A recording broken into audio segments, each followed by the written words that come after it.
కార్తీక మాసం సందర్భంగా ధర్మపురి లక్ష్మీనరసింహస్వామి దేవాలయం పక్షాన అక్టోబర్ 22 ఈ రోజు నుండి నవంబర్ 20 తారీఖు వరకు అమావాస్య వరకు ప్రతి సంవత్సరం అనేనే ఈ సంవత్సరం కూడా గోదావరి ఆరతులు ఇవ్వడం జరుగుతున్నది. ఈ సందర్భంగా భక్తులు ఈరోజు చాలామంది ప్రారంభ దినం రోజు చాలామంది పాల్గొనడం జరిగింది.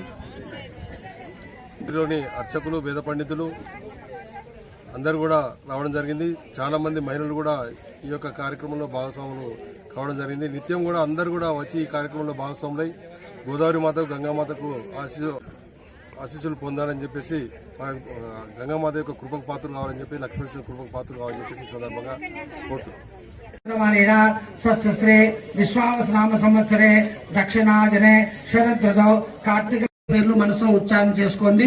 అందరూ కూడా ఈ సంకల్పం అప్లికేషన్ మన మనసులో ఉండేటువంటి సౌభాగ్య సిద్ధ్యర్థం మమ కాయిక వాచిక మానసిక సాంసర్గిక ఆది భౌతిక ఆది దైవిక తాపత్రయ అజ్ఞానత కృత దోష పీడ పరిహార పర్యంతం ప్రతి దివస సాయంకాల సమయే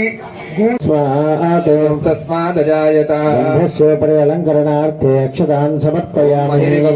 పర్యేతి బాహుం జ్యాయాహేతిం పరిపాదమానః.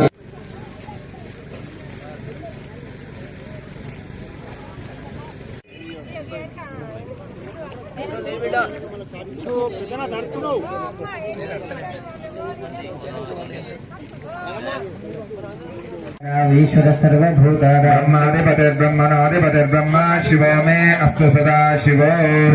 మంత్ర పుష్పాంజలిని సమర్పయామి. నమస్కరోమి. అక్కడే ఒక 3 ప్రదర్శనలు జరిగండి అమ్మా. మీరు